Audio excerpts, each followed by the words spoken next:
Spycatcher.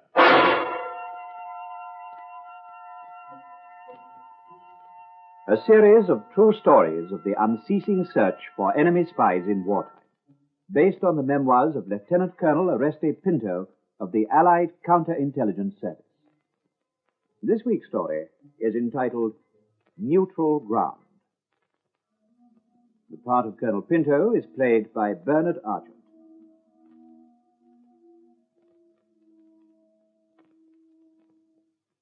In the spring of 1943, when my department was at its busiest, I had a call from a very senior intelligence officer. It was an unexpected visit, and it was to have unexpected results. But the meeting began in a most informal way. Oh, morning, sir. Morning, Pinto. It's a friendly visit. Sit down. No need for ceremony. Oh, thank you, sir. How's it going? Oh, quite well, sir. We're keeping up to date.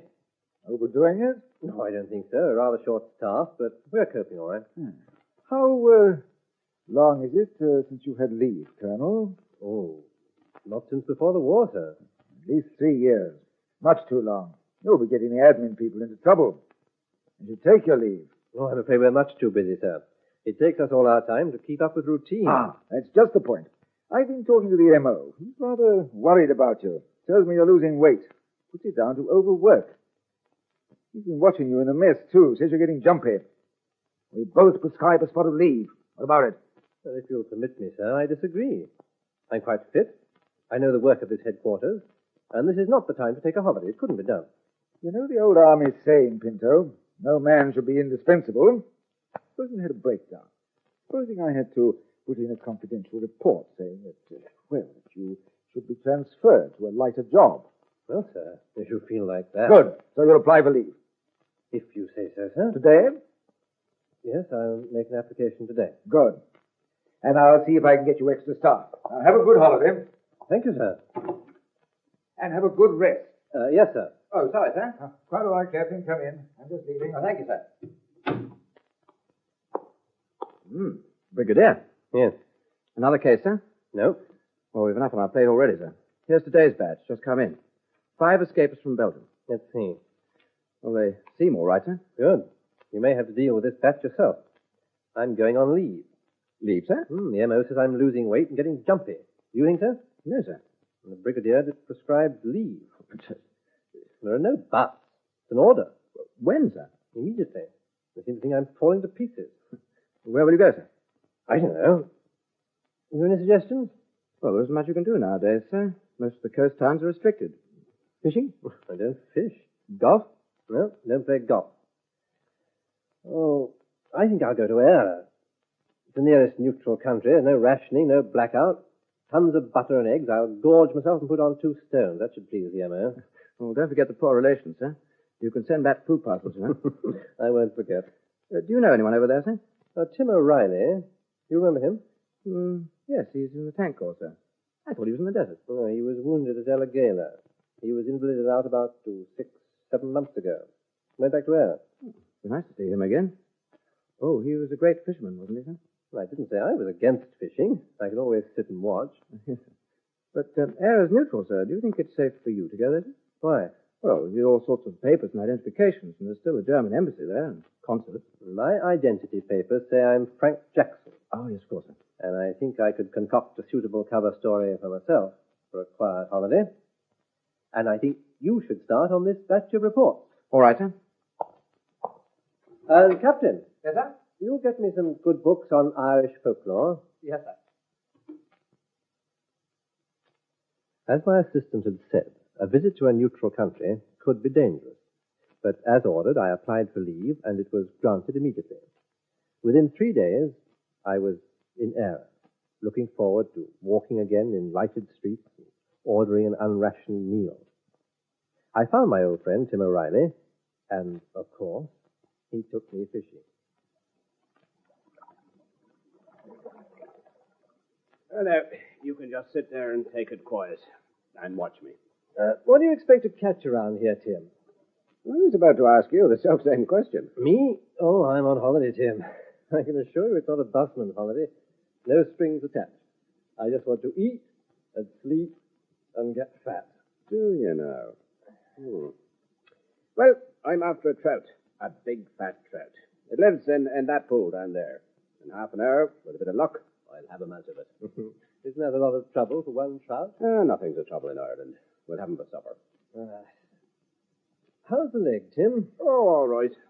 Stiff, but I say this for it. It's a damn good barometer. Is it going to rain? No, this one's special. It tells me when the weather's going to be good. Well, now, tell me about your holiday. I've told you. I don't think you have. You're a wily old bird, Arresty. Jackson. Frank Jackson. All right, you're a wily old bird, Frank Jackson, but you aren't fooling me. Why not? We know all about the spy. What spy? This place is stiff with Germans. Well, you must expect that. You're neutral. Anyway, how many Germans? 3 or 4. Oh, more than that in Dublin. To hell with Dublin. I'm talking about here, Dundalk. Between here and the border. Between here and Castle Blaney. There are Germans. And I've no doubt they're here with official permission and on official business. I believe you mean it. Mean what? Did you just come here to stuff yourself and get fat? That's right. Look here, Arresty. It's Frank. If you're pulling me leg... Look, will you come and meet someone this evening? A friend of mine.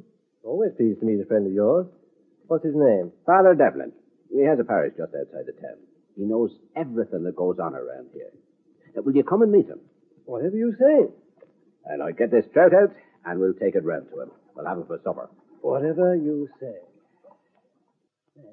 Oh, that was a lovely dinner. Yeah, it's worth going away for. Yes, it was a lovely trout, Tim.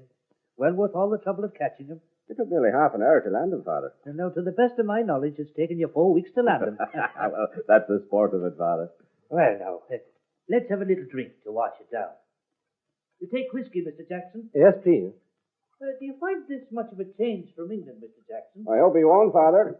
I want you to tell him about the trouble we're having on the border. Now, you know as much as I know myself. But he won't believe me. He's got to believe your reverence now. And I wouldn't like to match my information against yours. That might be true enough. Now, there's your drink, Mr. Jackson. Help yourself to water. Oh, thank you.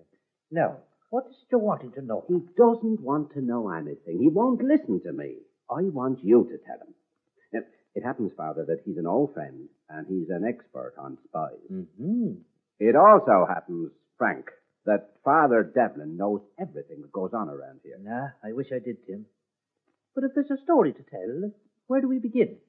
Tell him, Father, there are too many Germans around, and some of them too near the border.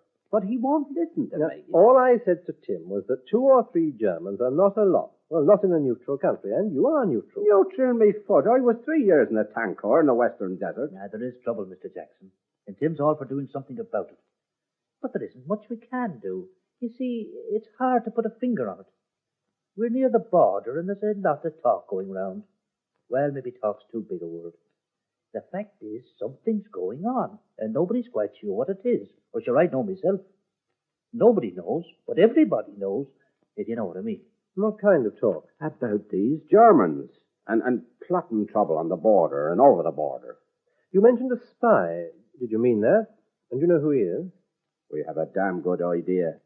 Calls himself a Swiss gentleman, if you please. Came here about 4 months ago. Eh? Well, now, the locals call him Mr. Miller, but by rights he's a Mr. Muller. And you know why he's here? To build a factory, he says. He looks here and he looks there, and always he's looking near the border. Now he's up at Castle Blaney looking for a place for this factory. What kind of factory, do you know? He's going to turn our fine Irish milk into milk chocolate. Or so he says. Well, the Swiss are experts at that. Perhaps it's true. But it's a strange project for wartime. And it's a strange place to want to build this factory up there on the border. And there's trouble being made for you just across that border. Now, you must know about that. You think he's an agent, an active German agent? We know there's an agent. This might be the man. What's your interest in it? It causes trouble. It gets people into trouble. And we don't want it here. We don't want it anywhere. But for a start, we don't want it here. Look, we're handing you a spy on a place. Now, someone you think is a spy or an agent. You're the expert. Check on him and tell us if we're right. You said he was getting people into trouble. Well, it was one of my parishioners, Paddy Flynn. But that's not so important. Now, what about Paddy Flynn? Well, he's working for this Mr. Miller, as he calls him, and he's getting more money than's good for him. What kind of money? Enough to keep him in Gallagher's bar all evening, and part of the afternoon too, and standing rounds a drink for the first time in his life. Do you know why he gets this money, or what he does for it? Oh, well, Paddy does this, taps his nose, which means it's not for milking the cows. Is there a radio transmitter anywhere in the district? A private one, you mean? Yes. Well, if there was, I'd have heard about it, but the Garda would. Our police are no fools, you know. Don't they know about this? We'd like them to know, if we were sure. I hope this isn't delicate ground, Father, but the IRA is strongly anti-British. Would its members help a German agent? They would. I have no doubt they would. And maybe they are. Yes. Where is this Mr. Miller? At this very moment, he's in a hotel at Castle Blaney, on the border. Look, Frank, would you go up there and check on him? Well, if he is an agent, what am I supposed to do? Tuck him under my arm and bring him back? No. No, just tell me. I didn't spend 3 years fighting against it. No, Tim, there are other ways. But we must be sure if it is Muller. It would mean asking a lot of questions. I couldn't pass for an Irishman. At dinner, you said you were interested in Irish folklore. Now, the Irish are great talkers once you get them started. And that's a good way to get them started. I don't know enough. I can help you with that. Will you go? Yes. Good. Now, I'll get John Joe to drive you there in the morning. He knows the way like the back of his hand. Well, let's talk about folk tales. I must get them right. Yes. And let's have another drink while we talk. Late next morning, the local jarvey, John Joe Lynch, called for me, and we set out in his pony and trap for the border. It was a pleasant morning, but this matter of seeking out an enemy agent in a neutral country was not as simple as my friends thought. In Era, both sides had friends, and I had no official backing for what I was about to do. After a time, John Joe, being a talkative old Irishman, began to quiz me. First about my friendship with Father Devlin, then my friendship with Tim O'Reilly, and then about England and my reason for being here. I mentioned my interest in folklore, which was my cover story, and he turned out to be a bit of an expert himself. Oh, it's an interesting thing indeed, sir, that educated men like Father Devlin and yourself should be knowing all these strange stories. But I'll be telling you a stranger one myself. Whoa there. Whoa now. Stand, girl. Do you see that road to the left, sir? Yeah? Now, that's the shortest way to Castle Blaney, but it's also the longest, and I'll tell you for why. It crosses the border into Ulster, and there's guards at the border, and they'll search the trap, and they'll ask questions, and they'll fill in papers, and they'll stamp them. Something to do with the war, they say. And a few miles further on, it crosses the border again back into Era. Yeah. And there's guards there, and they'll search the trap, and they'll ask questions, and they'll fill in papers, and they'll stamp them. I'm sure it'll be the longest shortcut you ever took. Now, this road to the right is the longest way, but it's also the quickest, if you know what I mean. Well, now, which way would you like to go, sir? We won't cross the border. Just as you say, sir. Come on now. Lift them, girl. Is it always as quiet as this along the border? Oh, most times, sir. Most times, except at night. Huh? What happens at night? That's when the business is done. The smuggling, you know, the butter and eggs and things like that. Is there much smuggling? Oh, a bit here and there. For the folks in the north, you know. We don't want any part of the war, but we just can't let them starve now, can we? Is it easy to slip across the border at night? As easy as going to market. Sure, sometimes the lads get impatient and they just take some cattle and drive them over on the hoof and sell them. You know. Or you can do it easy enough if you know the way. This was disturbing news. If the border with Northern Ireland was as open as John Joe said, then I felt that I must take a look at Mr. Miller. Eventually, we found the hotel, a comfortable, old-fashioned hotel, and I prepared for the job on hand. Whoa there! Whoa now! Stand, girl. Well, here you are, sir. Thank you. Will I be calling for you later, sir? I don't know. It depends. I'm sure Father Devlin will let me know if I'm needed. Goodbye to you, sir. Goodbye. Come on with you, girl.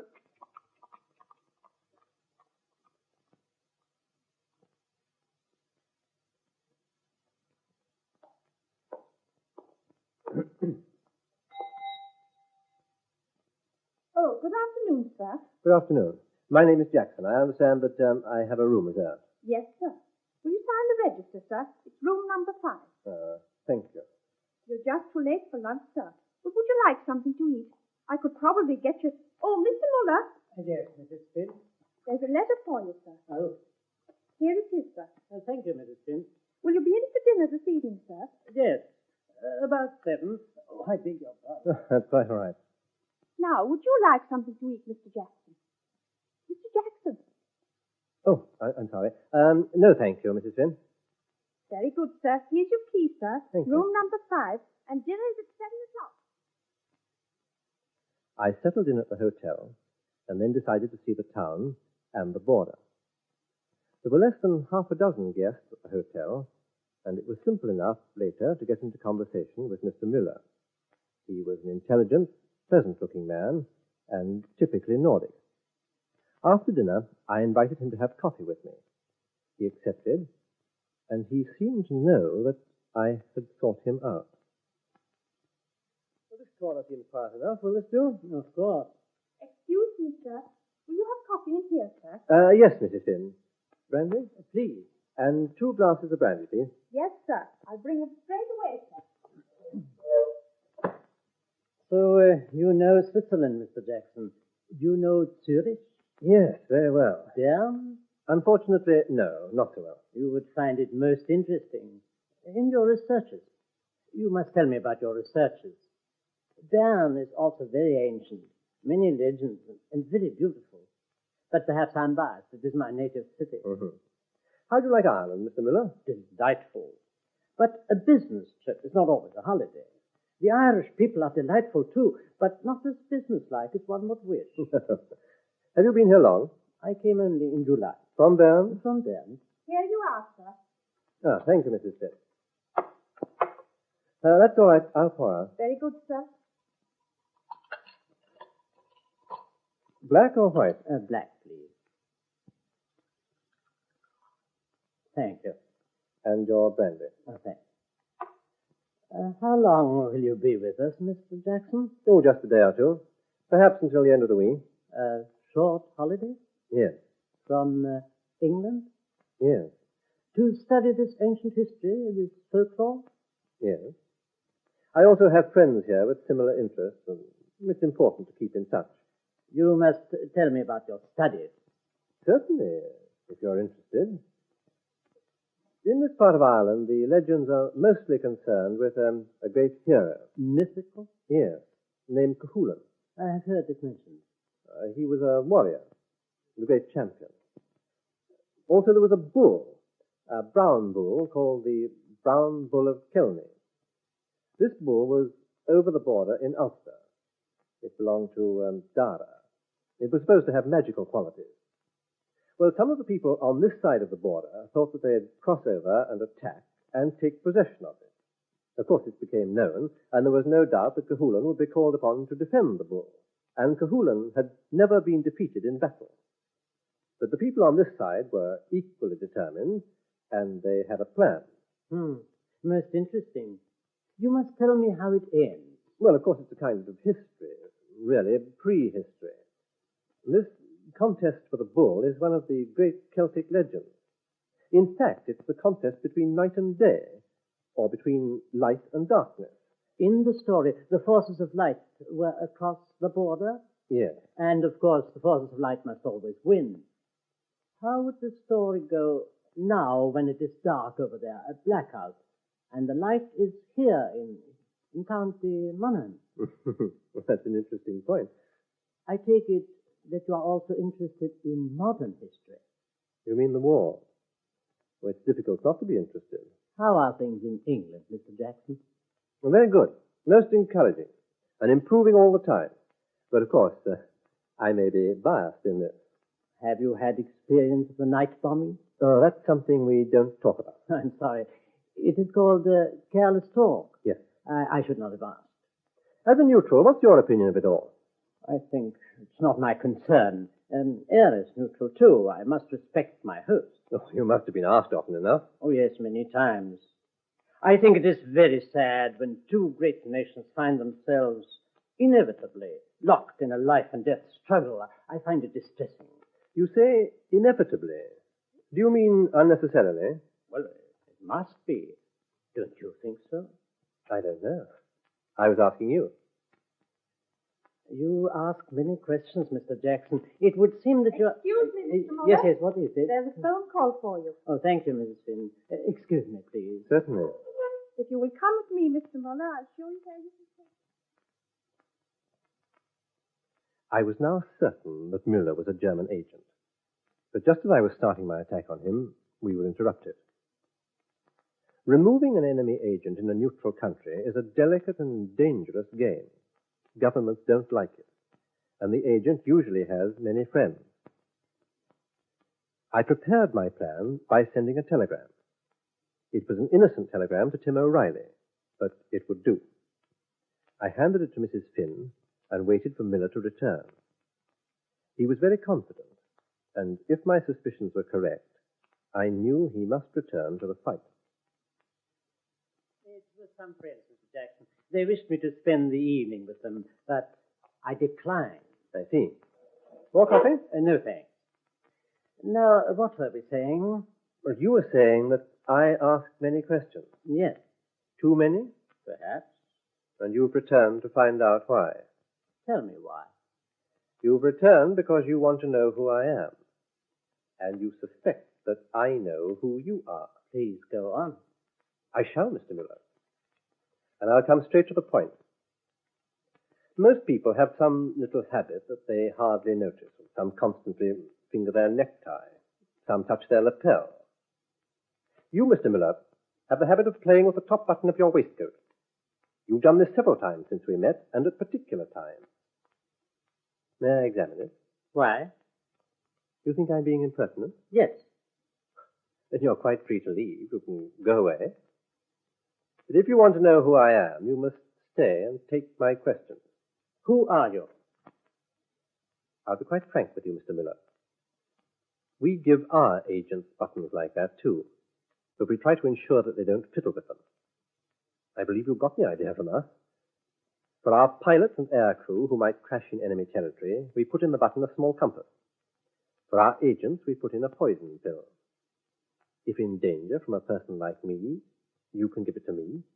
If the danger is even greater, you can take it yourself. But I hasten to assure you that the danger is not so great. May I examine it? No? Then shall we continue our conversation? Yes. But if it is now my turn to talk. Go on. We are in a neutral country, Mr. Jackson, and I, at least, am the citizen of a neutral state. Are you? Go on. Whatever you may think, my papers and credentials are in order. I am a protected person. Are you? I also have many friends. We both have friends. While you were on the telephone, Mr. Miller, I took care to send a telegram to a friend. You can ask Mrs. Finn. This friend tells me that the border here is so open, if you know it well, that at night you can smuggle cattle across, and even people. How would you like to be taken to Northern Ireland, Mr. Miller? My papers are in order. I can go there any time. Not now. I can go to England if I wish. You should try. You come here to tell me this? I've come here to tell you that you're a German agent. Now, you may be a Swiss businessman, but I doubt it. You're here on the Irish border as a German agent. You have come to do something about this? Yes. To see that you're removed. Now, let's be reasonable about this, Mr. Miller. Now that we know who you are, you won't be much use to your employers. Oh, in some neutral countries, you might still be safe, in Spain or in Portugal. But not here. We have too many friends. I can give you a choice. I can have you removed, or you can remove yourself. This would be easier for you. And for you, Mr. Miller. I will think about it. How long are you staying, Mr. Jackson? Until you leave. Brandy, Mr. Jackson? If you'll let me have that button first. You don't trust me. Then perhaps you would like to order the brandies. I think we both when you get ready. Next morning, Anton Müller had checked out of the hotel. In the afternoon, I phoned the airport at Dublin and learned that he had left for Lisbon.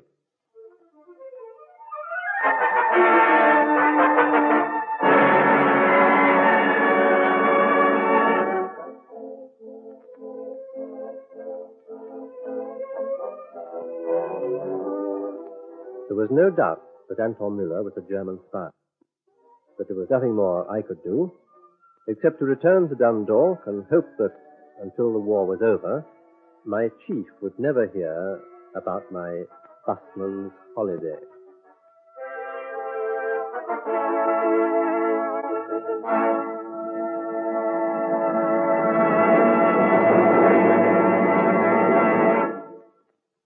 You've been listening to Spycatcher, with Bernard Archard as Colonel Oreste Pinto. The script was written by Robert Barr, and the program produced for the BBC by Charles Mack.